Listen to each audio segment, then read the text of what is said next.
Assalamualaikum warahmatullahi wabarakatuh. Shalom, Om Swastiastu, Namo Buddhaya, Salam Kebajikan. Sampurasun wargi Jabar Sadayana. Perkenalkan, saya Radisha Saltaninia, siswi kelas 10 dari SMA Negeri 13 Kota Bekasi, Provinsi Jawa Barat. Pada kesempatan kali ini, saya akan membawakan sebuah materi yang berjudul Menanamkan Sejak Dini tentang pendidikan anti korupsi. Pada materi yang akan saya ulas hari ini akan menjelaskan bagaimana cara kita sebagai generasi muda bangsa mampu terhindar dari korupsi karena memiliki pendidikan anti korupsi dan menanamkannya sejak dini. Korupsi merupakan suatu bentuk tindakan ketidakjujuran yang dilakukan oleh individu ataupun suatu organisasi yang dipercayakan dalam suatu jabatan kekuasaan untuk memperoleh keuntungan yang haram ataupun penyalahgunaan kekuasaan untuk keuntungan pribadi seseorang. Korupsi dapat melibatkan banyak sekali kegiatan, misalnya penyuapan, penjualan pengaruh, penggelapan, dan mungkin juga melibatkan praktik yang legal di banyak negara. Terdapat dua faktor terjadinya korupsi. Faktor pertama yaitu faktor pribadi. Faktor yang mempengaruhi ialah gaya hidup yang berlebihan, sifat serakah, moral dan ajaran agama yang kurang kuat, kebutuhan hidup semakin tinggi, dan keinginan untuk mendapatkan uang dengan cepat.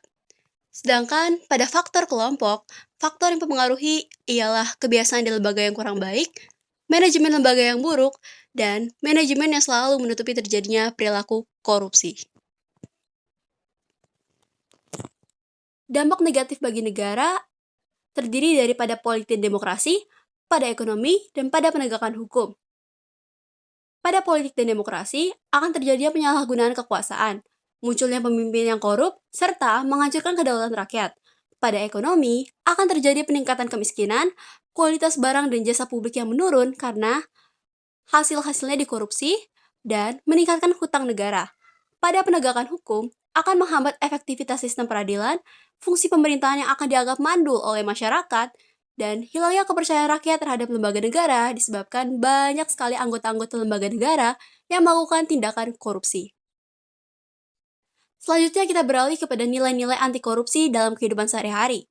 Perilaku korupsi harus dihindari sejak dini agar tidak menjadi karakter dan kebiasaan, bahkan menjadi budaya yang sulit diubah. Contoh perbuatan korupsi yang mudah kita jumpai dalam kehidupan sehari-hari sebagai pelajar nih, misalnya perbuatan mencontek, menitipkan presensi, dan memplagiati tugas teman.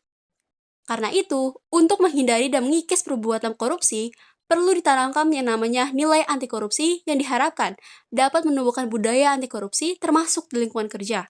Misalnya, kejujuran, integritas, dan akuntabilitas. Kejujuran. Kejujuran adalah salah satu nilai dasar anti korupsi, yang berarti melakukan tindakan maupun ucapan yang lurus, tidak berbohong, dan tidak curang.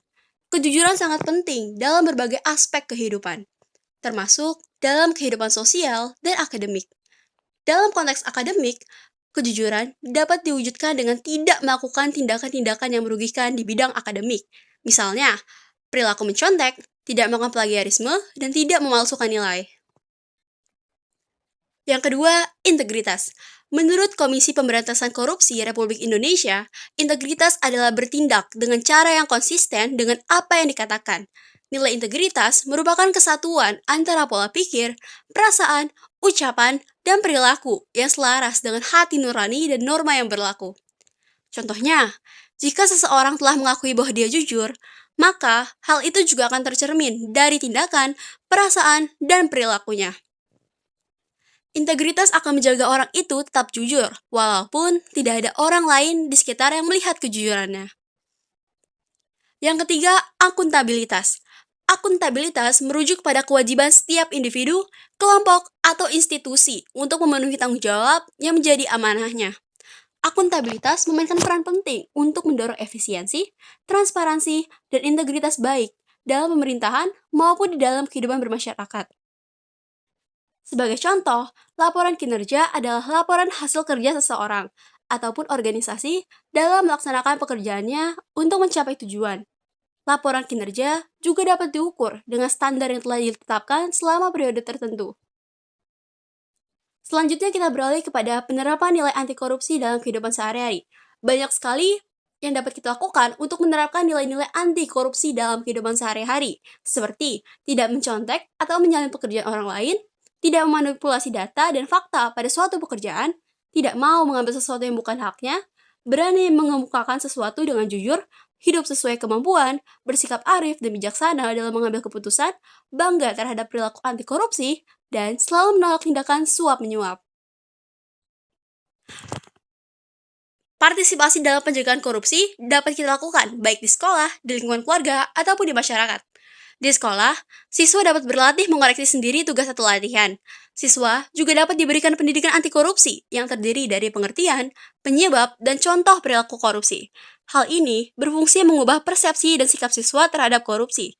Dengan demikian, siswa dapat memiliki pandangan lebih positif terhadap nilai-nilai kejujuran, keadilan, dan integritas, serta memiliki kemampuan untuk menentang korupsi. Siswa juga dapat berlatih melalui kantin kejujuran apabila di sekolahnya memiliki kegiatan kantin kejujuran. Dan yang terakhir, siswa belajar bertanggung jawab atas segala perbuatan yang telah ia lakukan dan selalu mempertanggungjawabkan amanah yang ia pegang. Partisipasi dalam pencegahan korupsi di masyarakat dapat dilakukan dengan cara melakukan kampanye sosial yang mengedukasi masyarakat, terutama generasi muda, tentang bahaya dan dampak negatif dari korupsi untuk meningkatkan kesadaran sosial, melibatkan masyarakat dalam pengambilan keputusan, dan proses transparan dapat mengurangi kesempatan untuk melakukan praktik korupsi. Selain itu, kita juga dapat membangun sistem hukum yang kuat dan mekanisme pengawasan yang efektif adalah langkah krusial dalam mencegah korupsi. Memastikan bahwa pelaku korupsi mendapat hukuman yang setimpal dan adil dapat menjadi contoh yang kuat bagi masyarakat, termasuk generasi muda. Maka dari itu, mari bersama-sama kita cegah korupsi karena korupsi disebabkan karena adanya keinginan dan kesempatan.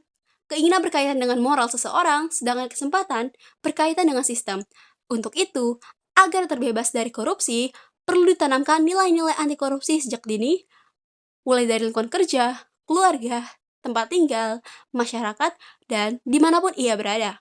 Pendidikan anti korupsi perlu ditanamkan sejak dini agar generasi penerus bangsa memiliki jiwa anti korupsi.